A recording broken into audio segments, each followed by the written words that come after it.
let you know that our speaker today will also deliver the, what we're on, I think it's like the 73rd Kieval lecture this evening at 7:30. So if you like what you see this afternoon, I guarantee you'll also like it. And even if you don't like what you see this afternoon, you will still want to come to the Kieval lecture. Sorry about that. I'm going to introduce our speaker, and then this evening the provost will introduce her and read off a lot of her many accomplishments. I will just say that Professor Gigliola Stafflilani is a professor of mathematics at the Massachusetts Institute of Technology. She got her doctorate at the University of Chicago. She's taught at a number of institutions between those two periods of time, but longer ago, Gigliola comes to us from Abruzzi. It's the home region of her home in Italy. So I'm sure if you're wondering what the accent is, it's Italian. But I'm not going to take any more time. Let's let Gigliola start talking about the many faces of dispersive equations. And give her a hand. So first of all, thank you very much for the invitation to speak here. And I just wanted to say from the beginning that I'm not sure how many of you have seen even the symbols that I will use. So if you wonder what it is, if I didn't explain to you, please stop me anytime. And I don't have to rush through this talk. When the time is up, we just stop. So if we go slower, well, we'll just see a little bit less. And the talk for this evening is actually easier than this. So this is kind of like the harder part. Okay, so the work that I do is in partial differential equations. There are many types of partial differential equations, and you probably know that these equations have as a variable a function, which usually has more than one unknown. So in this particular case that I will look at, is the solution of the equation that we'll look at depends on time and depends on space variable. And the equation that I wanted to introduce to you is very, very famous in physics. It's the Schrödinger equation, and it's probably the most famous equation in quantum physics. So let me try to parse first the symbols so that at least we understand what the symbols are, although I will not derive it because it's obviously this man here took quite a long time to do it. And also I'm not a physicist, so I'm a mathematician. And in fact, just to make things clear from the beginning, I take equations from physics.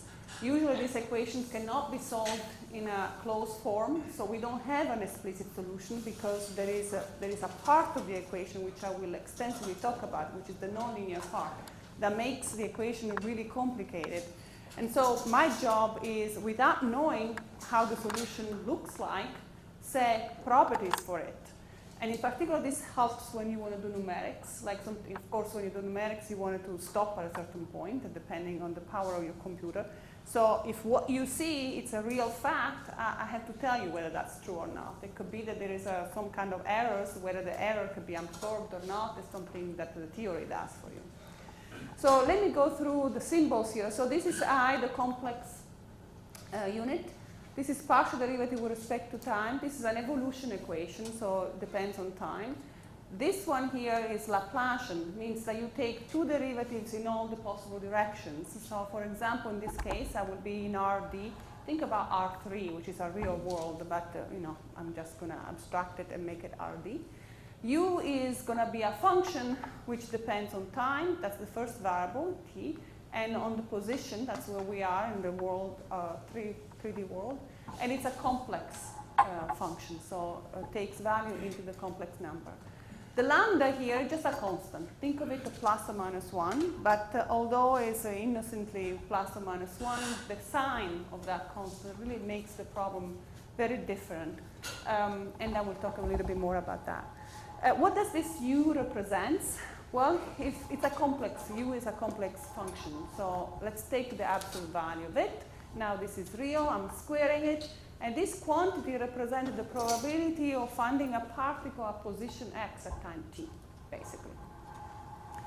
Now I just realized it doesn't fit, so let's see. Maybe I have to move. Just a second, let me see if, I guess I cannot change. Anyway, I try to move it up if I don't see.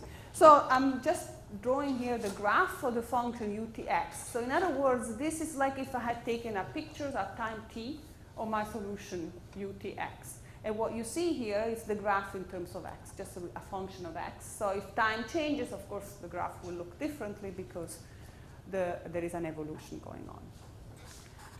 Now, yes? Can you just say a bit about what causes the nonlinear current to arise? Yes, I will say it this afternoon, this evening. Okay. So, no, what happens is that,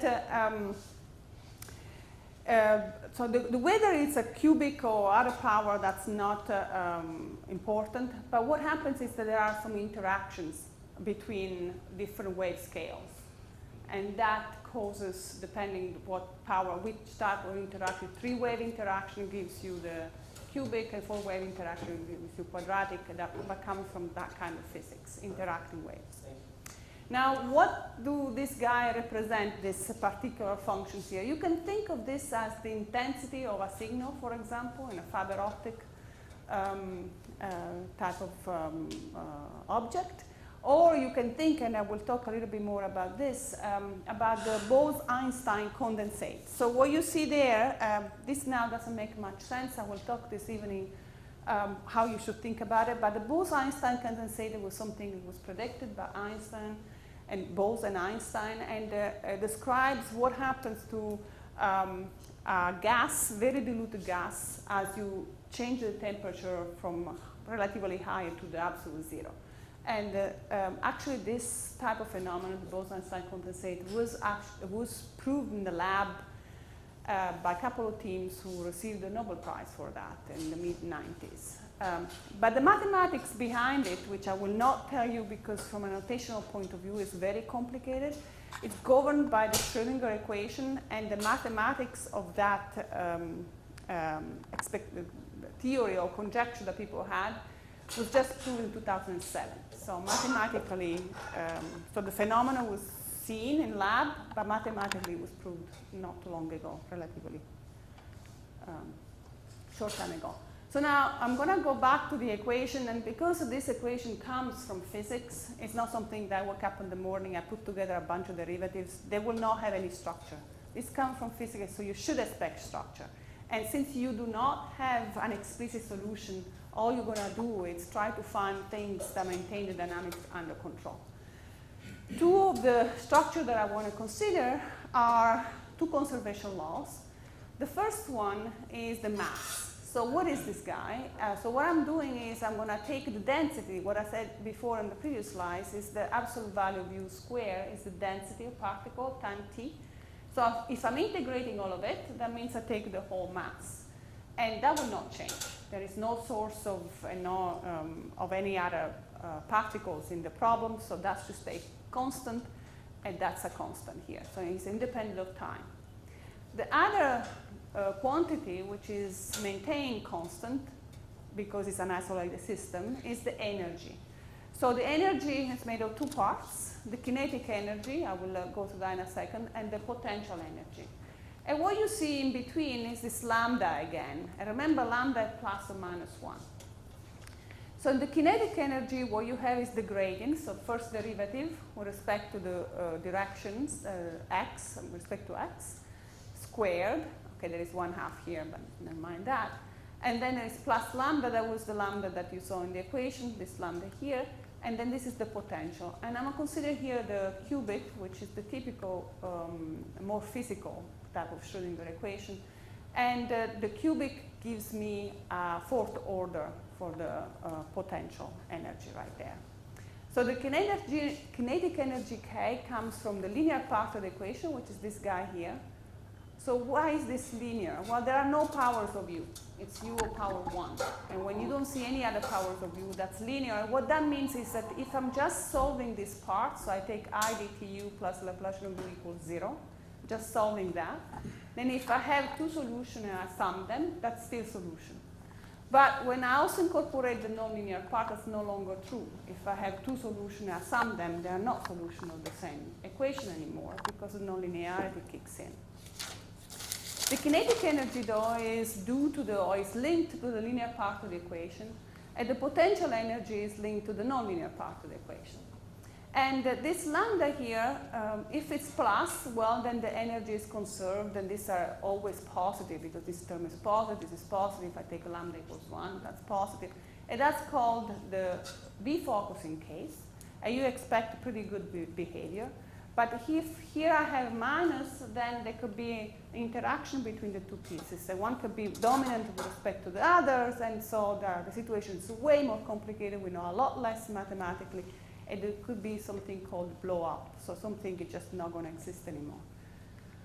Okay, so let me tell you a little bit what the effect of this linear or kinetic energy or the non-linear potential energy are. And I'm going to talk about that a little bit more in the next slides. So this linear part, what it does, which is kind of counterintuitive because you think if it's linear, it's something good. And mathematically speaking, it's true, but from the physical point of view, for example, if we go back to the example of the signal on an optic fiber, that's actually bad because it makes the signal degenerate. Actually, it forces, and I will tell you more about that, it forces the amplitude of this wave to go to 0. So that's not a good thing. So you never want to send a signal with this linear part. That's not going to be useful because it's going to die and nobody will get it. The effect of the non-linear part, it obviously complicates things because it makes it impossible to find an explicit solution for a given and initial data, but it restores the signals. And the competition between this linear and this non-linear term, in the case in which I'm in the defocusing case right here, so the competition between the kinetic energy coming from the linear that's going to make the amplitude dies out and the nonlinear term which restores the signal itself, put together gives you the so-called solitone. So solitone, well, here mathematically this is what it is, and tonight I will give you another example of solitone in something which is a little more physical, which is in a wave in a long canal, which is the KdV equation. So I will talk more about the solitone later. But these objects are very important. And the one interesting thing about solitones is that, so solitone has something that looks like this. Just a bump and then it moves and doesn't change the shape. And what happens is that if you have two solitones that act, like even maybe going the opposite direction, they kind of pass on each other, they change very little their shape. So they behave like they were linear objects. Okay, so now solitones are very important because those are objects that we can actually, we know a lot explicitly. There are some very few examples of explicit solution for the nonlinear Schrödinger equation.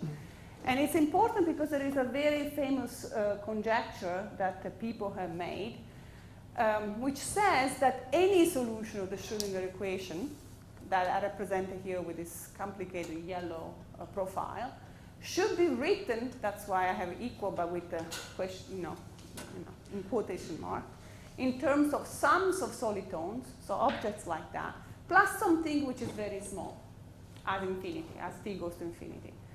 Now, this is called the solitone resolution conjecture, and it's proved in a very few cases, not for the Schrödinger, but for the wave equation.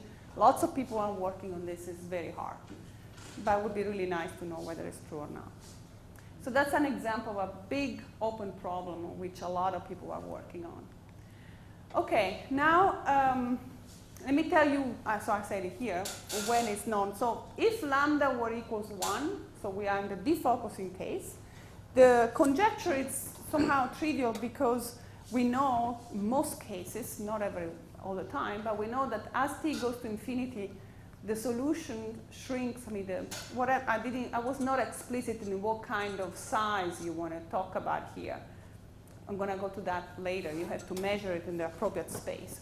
But in whatever appropriate space you can measure, as t goes to plus or minus infinity, this is a reversible equation, the solution goes to 0. In other words, it's going to decrease as t goes to infinity. So everything is like a radiation. There are no solitones at infinity.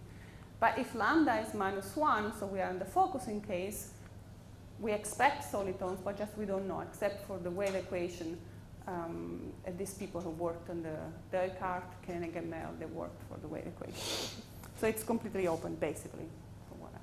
So now let's do a little bit of math. How many of you knows about the Fourier transform? Okay, so I have a slide here that tells us a little bit what it is. So the principle behind is the following. When you have a complicated signal or something that, like a complicated function, if you like, you have to make sense of the interaction, which is what happened, the potential energy, or what happens in a nonlinear term. Well, it's very complicated to interact very complicated things. So the job of people like me, that I'm an harmonic analyst by training, is to chop up all of these complicated things, turn it into smaller pieces, and try to interact them.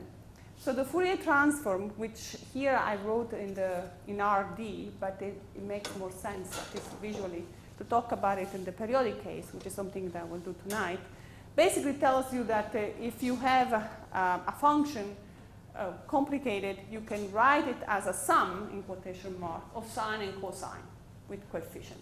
And then what you have to do is just interact sine and cosine, use trigonometric properties, and then extrapolate from that.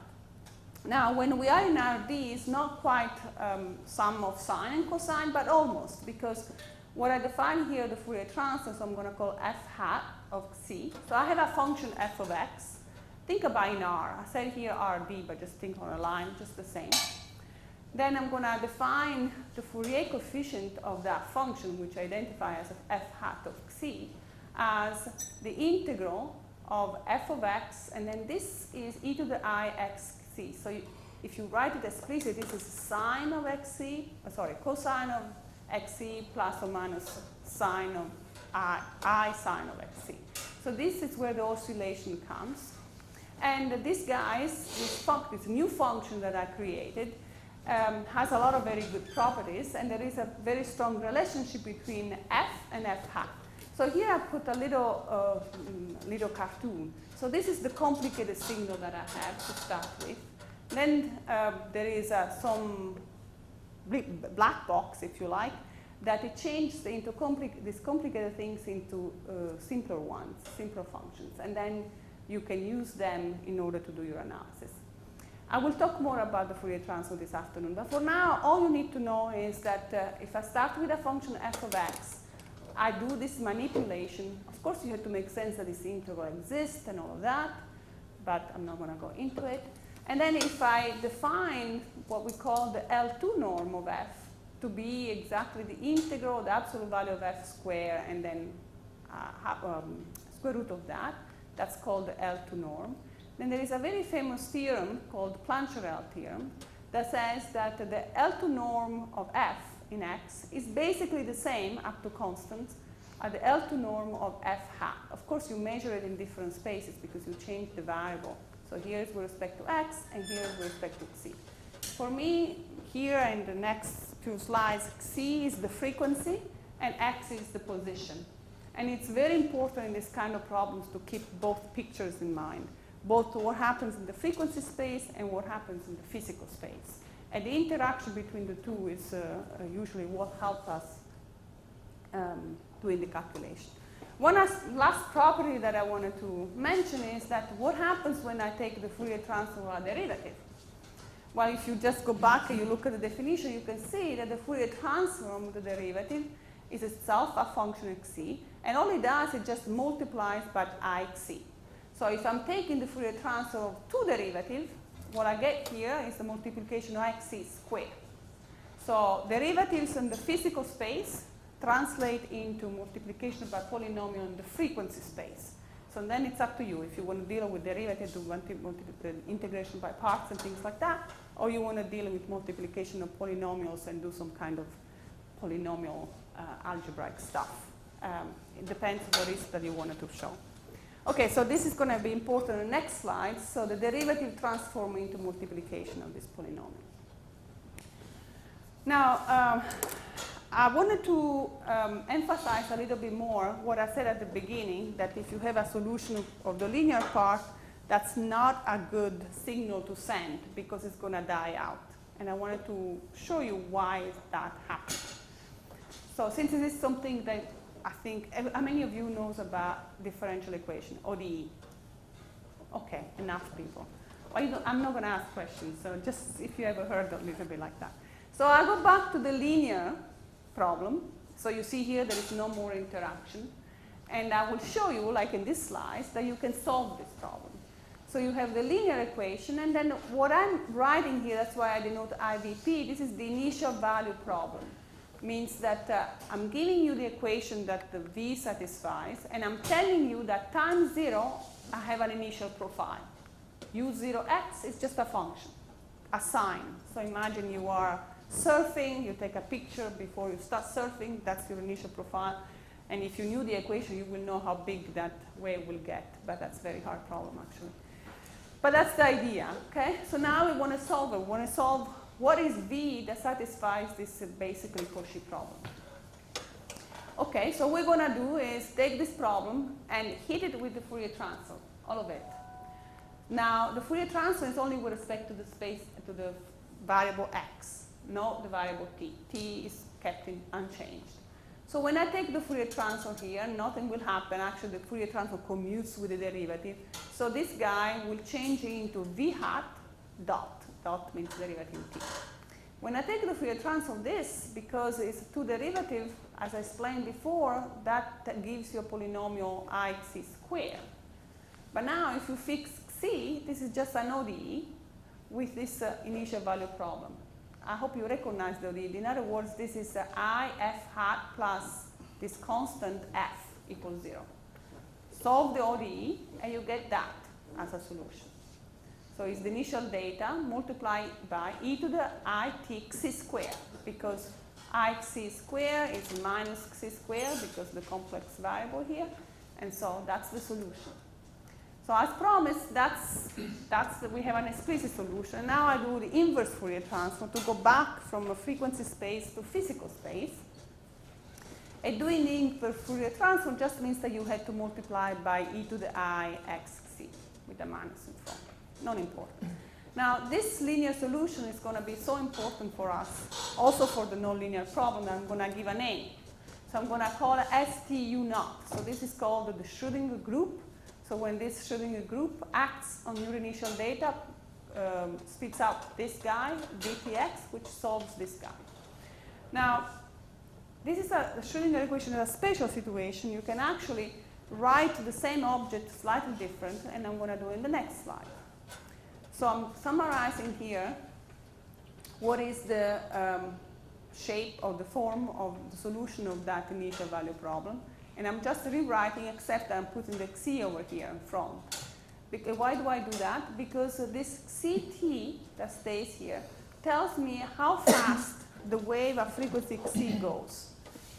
So if you don't like the integral, imagine you are summing a bunch of these objects, a bunch of these waves, for xc, where xc is a variable, and you're summing them all up. So it happens that the wave of frequency xc is going to run as just the time kicks in with velocity xc itself. So what that means is that imagine that at time 0,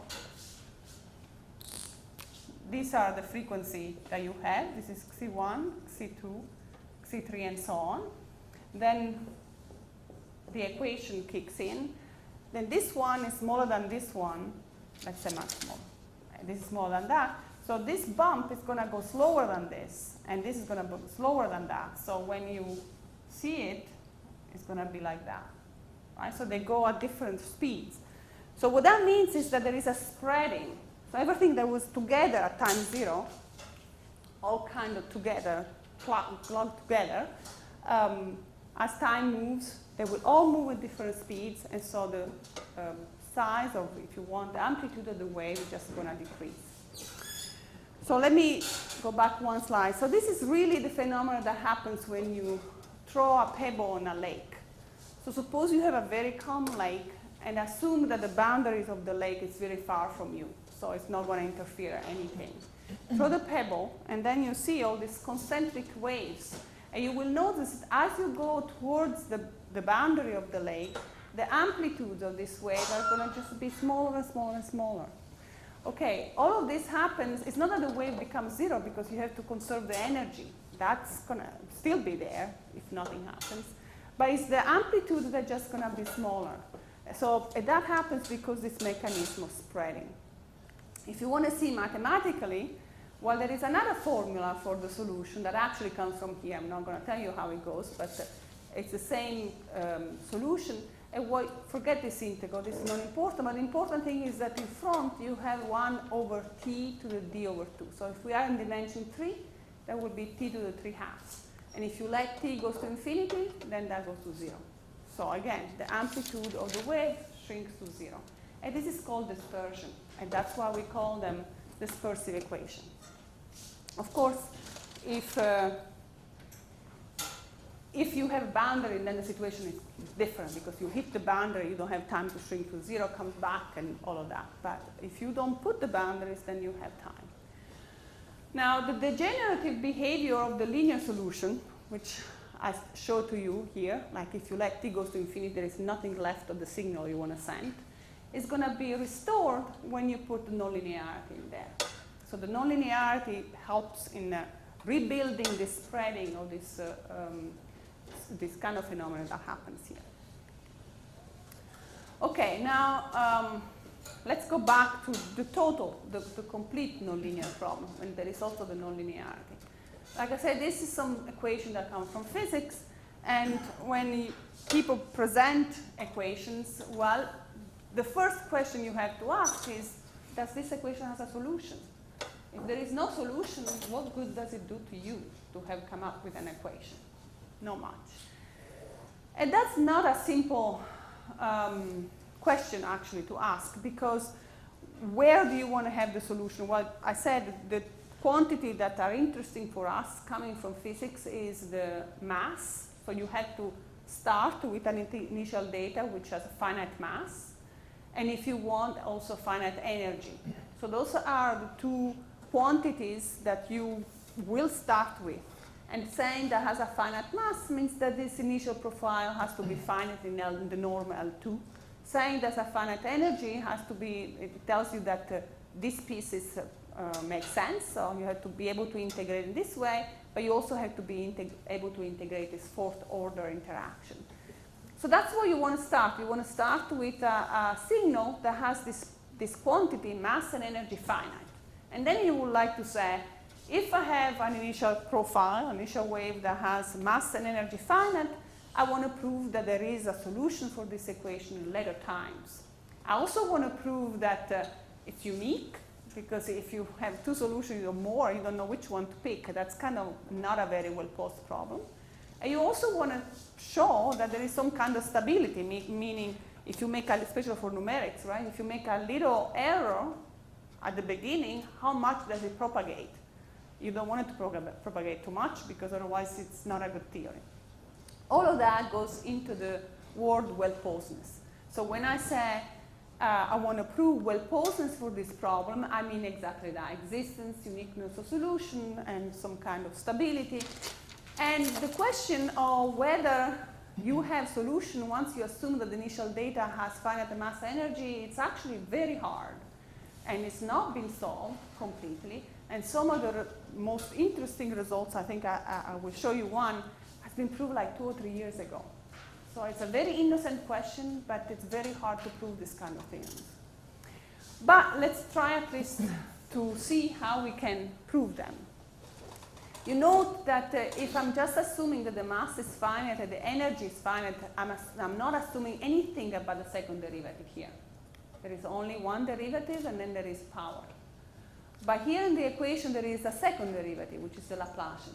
So already we start on a bad footing. I mean, there is no, I'm asking too much over here with not enough in starting. But then, okay, mathematicians have find a way to get out of trouble many times. So let's rephrase this problem in a way so that I don't need to use two derivatives. And there is something called the Duhamel principle that says that if you have this problem here, nonlinear Schrödinger problem, then that's well, not quite, I said double arrow, but it's not quite correct. I should put quotation mark here. From this, you definitely go to that, but reverse you can't because you don't have enough derivative. Anyway, so this nonlinear Schrödinger, it can be represented with this integral formula. What does this say? It says that U, the solution, is equal the linear evolution of the initial data plus a term which takes care of the nonlinearity.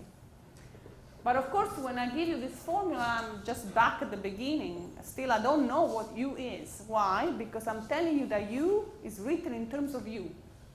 Okay, so that tells you that it has to satisfy a certain relationship, but doesn't tell you what U is. And neither whether there exists U that does that. So how can we be sure that there is or we can arrange the problem so at least we know that there is a U, Hoffer unique, that satisfies this equation, which is then I'm going to call solution. Well, if you call the right-hand side, all of this part is still certainly a function of U. I'm going to call phi of U, this right-hand side. Then I'm going to get a solution if I can prove that there is a U which is equal phi of U. So the fact is that U is a solution if phi of U is equal U. And there is a name for that in math. That's called the fixed point. I don't know how many of you heard about the fixed point theorem. There are many fixed point theorems, but will be really useful in this case. If we can prove that this operator, or this function of U, has a fixed point, then we find our solution. But now what we did is, like, we had a problem here, and all we did is we shifted the problem over here. We didn't solve yet, so we have to do something about it. But we at least changed the way of thinking about it, which often very much helps. So now I move to, okay, what are the properties of phi in order to have a fixed point? And another question is, fixed point where? You know, you had to decide in which space of functions this fixed point happens. So those are very important questions. So I want to recall for you a theorem that maybe you know, which is called the contraction theorem. Okay, that says the following. Well, if I have a function, which I'm still going to call phi here, that maps a ball into a ball in some space of function x. I said Banach space, but don't worry about it, space of functions. So if this operator, this function, sends the ball B into ball B, and B is just a ball on a space of functions, and if I also know that when I take U and I take V and I look at their images in the matrix of my space X, this is less than alpha times U minus V in X, and alpha is strictly less than 1. That's actually very, very important. This is called contraction. So if I have these three properties, identify a space X, I'm able to prove that phi sends some ball of X into itself, and it has this contracting for any U and V, of course, in the ball. Okay, we have to solve that. Then there is a fixed point, and it's unique. So that will tell us that we have a solution that is unique, and there are also properties of stability. So everything will come for free from a fixed point theorem such as the one that I just mentioned. So this theorem is something that every math major that does pure math, I guess, especially in the analytic side, will learn at some point. Okay, one version of this you will learn. So it's not a very deep theorem. Now the hard part is here is in proving all those three steps. That's the hard part.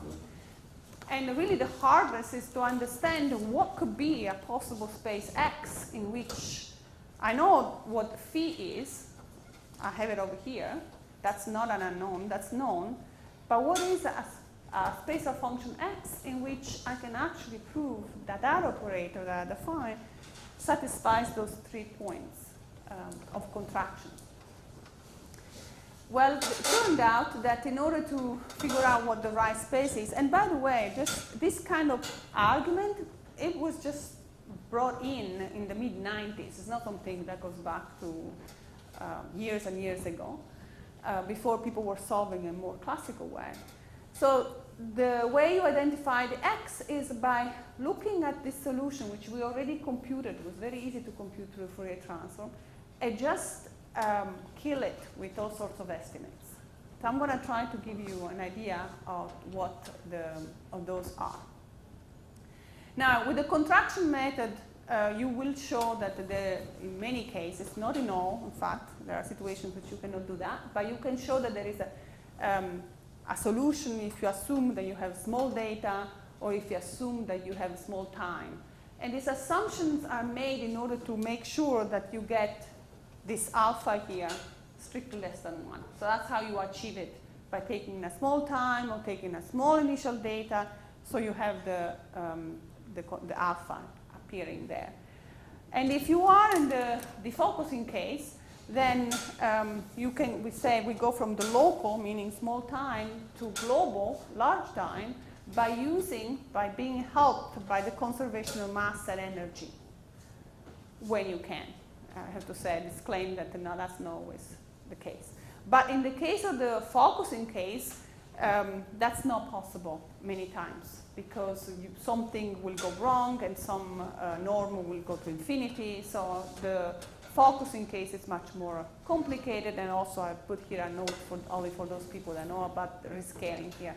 It's very complicated also, the critical and supercritical situation. How many of you heard of the Navier-Stokes equation, $1 million prize from the, okay, so there is still $1 million prize, which I think it should be correct to $1.5 million by now, about Navier-Stokes. Navier-Stokes is in the realm of supercritical regime, so that's why it's very hard. Okay, now this is an example of a theorem that I think is a fantastic theorem, very easy to state, very much to the point, very hard. And in fact, it was proved only in 2015. But it's very easy to state, and it's natural. It's consider the cubic NLS on the plane, okay, on the plane. Assume that the initial data are finite mass. That's natural. Prove that there is a solution, and know what happens after t goes to infinity. And Ben Dodson proved the perfect theorem. So there is a solution, and I know what happens at infinity. The solution behaves like a linear one. But like I said, it was only proved in 2015, a few years ago. And that's just my remark. I mean, this is a great theorem, easy to state exactly what physics wants, and all of that. Okay, now I've been talking a lot about what happens on the plane. Or in Rn, the dispersion, if you don't have the boundaries, the linear part goes to 0, and so on. I wanted to present another kind of scenario. So now assume exactly the same type of equation, just like the one we have been looking at, this initial data, but now I'm assuming that I have periodic data. So this is very common if you want to be you want to do experiments, right? You can never have an infinite plane or infinite space. You most likely will be in a tank or whatever it is, so you have to impose some boundary conditions. So this is more realistic in a sense. Now there are many ways of thinking about this, but one way is, well, if it's periodic in 2 dimensions, so you can imagine that you set a rectangle here, and this is the period in the direction y, this is the period in the direction x, and then whatever is the shape on top of that rectangle will be repeated in all the other rectangles that you tiled the R2 with. That's how you should imagine that. So you can think of that, or you can think that now your variable x is on a torus, because this periodicity that happens in the plane when you divide the plane with respect to these rectangles, and whatever happens on top of that will be repeated everywhere. In other words, can also be said that your x variable is in a donut. Why? Well, take this rectangle, identify this side with this side, and then identify this side with that side. What do you get? A donut. So you can think of 2 different ways, either like that or like that, but that's where my x variable is going to be. It turned out, this is something that we only discovered in the last 15 years or so, that although in principle periodic is periodic, there are two differences. So if there is a big difference. So if the ratio between the period in this direction and the period in this direction is a rational number, then I'll call that torus rational. And if T1 over T2 is irrational, I'm going to call the torus irrational torus. And it turned out that these two behave very differently. And the mathematics that you have to use in order to approach this problem is very different. So let me try to explain a little bit of that. So again, we look at the first of the linear solution, and then we try to deal with the nonlinear part, possibly with a fixed point theorem. So let me rewrite for you the linear solution. So before there was an integral. That's because we were in R2, and in the frequency space we are also in R2. But when we are in the periodic case, instead of an integral here, we have a series. That's the Fourier series, for those of you who know. And this is a series where the index is k in Z2, so it's an infinite sum, actually more than just a sum in n. This is sum in n which belongs to Z2. So you are summing on a lattice. And this is the initial data, is the Fourier coefficient. So this is the Fourier coefficient at k. And then you have e to the ixk, that's to reconstruct, to go from the frequency space to the physical space here. But then there is this part that is coming from the fact that you're solving the Schrödinger equation. And before, I'll just put here c squared. But now, because it's the value in this direction and that direction is different, depends on the period and so on, you have to put T1 K1 squared plus T2 K2 squared K1 and T2 K2 are the two components of the vector K. So in one direction, you have to rescale with respect to one period, and the other direction with respect to the other period, and then you have the T here. So the difference between this and the one that I mentioned before when we are in R2 is that this is an oscillatory series, and the other one was an oscillatory integral. And if you know a little bit about harmonic analysis, whenever you have oscillatory integrals, you're very good. You use von der Kortut lemma, integration by parts, you get decays. It's not easy, but it's doable. But when you have oscillatory series, you cannot do any integration by parts.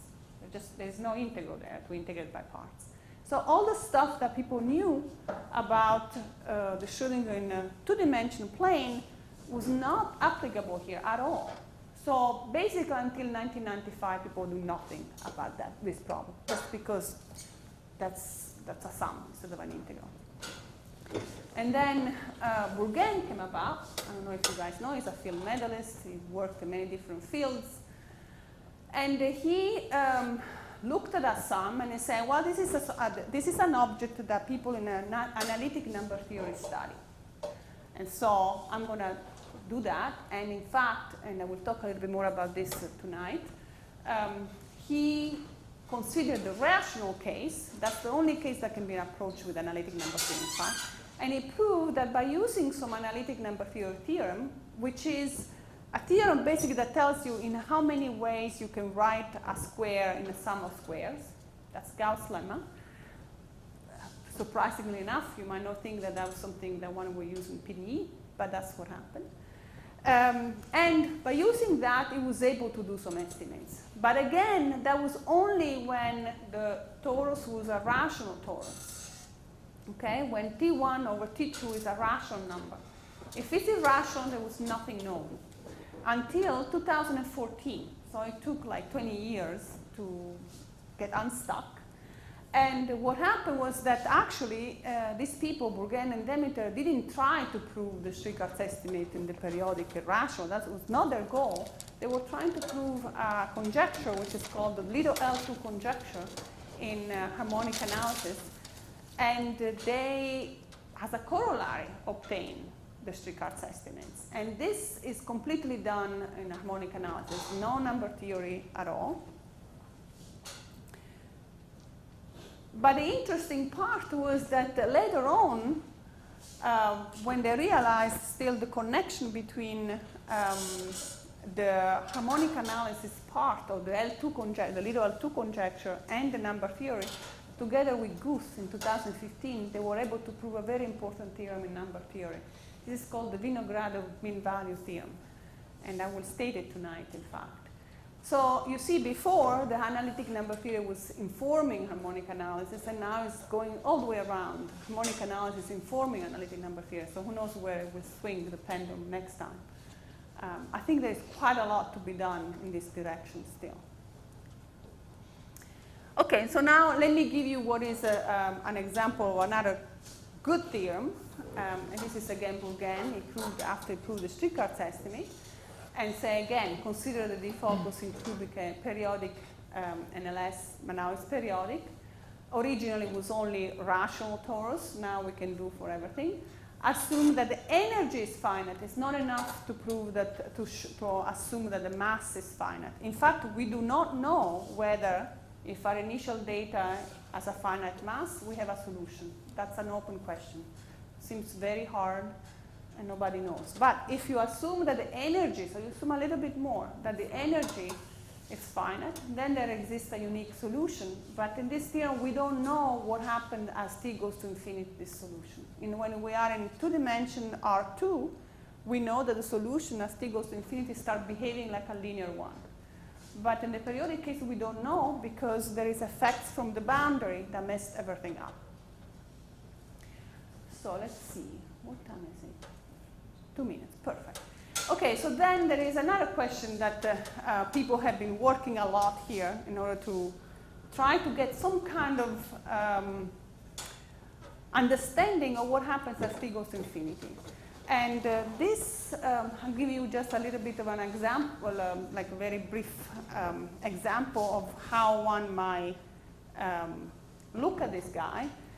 Well, again, you try to see the problem in both ways, in the x variable and in the frequency variable. And so you start with your initial value problem, then you can do the following. You say, well, knowing the function u is the same as knowing the Fourier coefficient of u, because you can reconstruct going from one to another one. And what are the Fourier coefficients? Well, they're going to have a real part, and there is an imaginary part.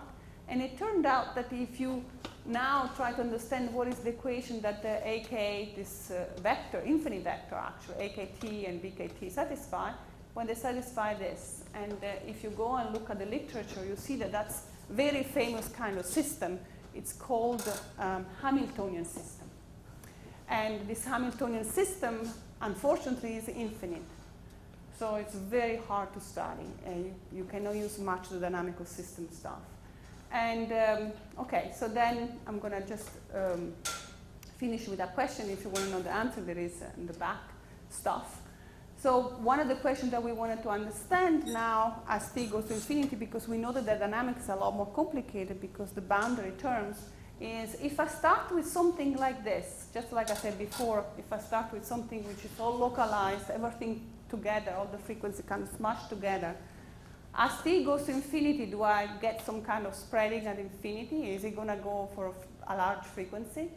This is related to something called the weak turbulence or forward cascade of object, typical object like that. And let me just say that we know very little. We have to use dynamical system to understand this. It's a problem which is really open, and in fact, from there I got lots of questions that I asked my graduate students because there is a big gap between what we know and what we would like to prove. And I'm happy to talk to you more about that. And I have more stuff, but I don't want to take all the time. Thank you.